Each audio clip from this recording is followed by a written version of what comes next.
Kapag ikaw ay mahilig maglibre, mahilig magpakain, mahilig man-blowout, nagpapautang na hindi naninigil, maniwala ka, ang dami laging tao aali-aligid sa'yo. Maraming mga tao bubultot-bultot sa'yo. Bakit? Kasi pinapakinabangan tayo. Pero pag dumating na yung time na wala ka na, ay hindi mo na sila makikita sa tabi mo. Pag ikaw lang nangailangan, hindi ka naman nila tutulungan. Ang mahanap, nakakasumpong. Ang humihingi, ibigyan. Ang kumakatok, tatanungin muna kung sino. Humihingi ka ba o ano? Sabi ng Panginoon sa kanila, hinahanap ninyo ako, hindi dahil sa mga himala ko, kundi dahil nakakain kayo ng tinapay at islang pinarami. Pero sabi ng Panginoon, ngunit pag sumikapan ninyong hanapin ang pagkain, hindi nasisira. Meron pa palang pagkain na hindi nasisira. Meron pa palang pagkain hindi nabubulok. Sapagkat yung kanilang kinain, bukas, gutom na naman sila.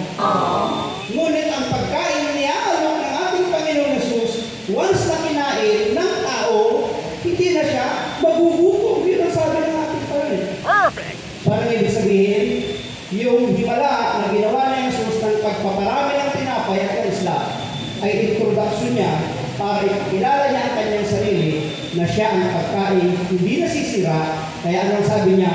Ako ang tinapay ng buhay. Perfect! Kaya nga kapag ang isang tao ay tumanggap na kay Jesus, contento na siya. Yes! Parang tayo kapag gutom. Kapag ikaw ay kumain at nabusog, ano ang kasunod ng pagkabusog? Bibigay. Pag tayo ay nabusog na, nasasatisfy tayo. Nakokontento na tayo. Kahit marami pang pagkain sa ating harap, hindi na kayang tanggapin ang ating katawan. Bakit? Kontento na tayo. Kahit paalukin tayo ng alukin. Bakit? Kontento na tayo. Busog tayo. Yes. Ganon din ang isang taong tumanggap kay Jesus. Kaya ito yung unang gusto kong putusan, pagsumikapan. Alin, ang hanapin ang pagkain hindi nasisira at walang iba kundi ang Panginoong Jesus, ang tunay na tinapay ng buhay. Kapag tinanggap natin si Jesus bilang tinapay ng ating buhay, kontento na tayo. Meron daw isang clerk ng isang company. Labas siya ng opisina, sa kanyang pinagtatrabahuhan, napatingin siya sa palasyo. What? Sabi niya, bakit kaya hindi ako pinanganak na bumubuhaw? Para hindi ko nakaranasan yung gising ng maaga, minsan pinapa-overtime, ang daming pinapagawa.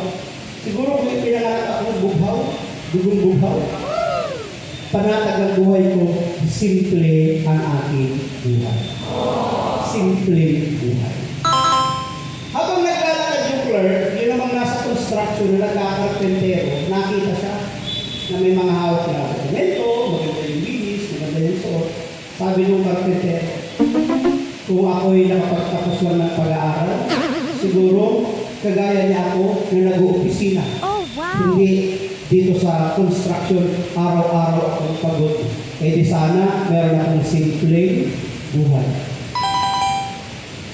Yun namang emperador, yung emperor, na nasa palasyo, binuksan yung kanyang magandang bintana at nakatingin sa lansangan. Nakikita niya yung clerk, nakikita niya yung nagpo-construction, nakikita niya yung mga nagbebenta, yung mga namimili, yung mga batang naglalaro, yung mga matatandang nakaupo. Sabi niya sa kanyang sarili, kakaigit naman sila. Mabuti pa sila, nakakalanghap ng sariwang hangin, walang iniisip tungkol sa politika, sa mga isyong pamamahala, at sa mga komplikadong mga sitwasyon. Gusto ko yung kanilang pamumuhay, simpleng buhay. Magkakaiba na estado sa buhay, pero hindi kontento. Hindi masaya. Meron kong pagkaingin doon sa bawat isa. Pero ang anak ng Diyos,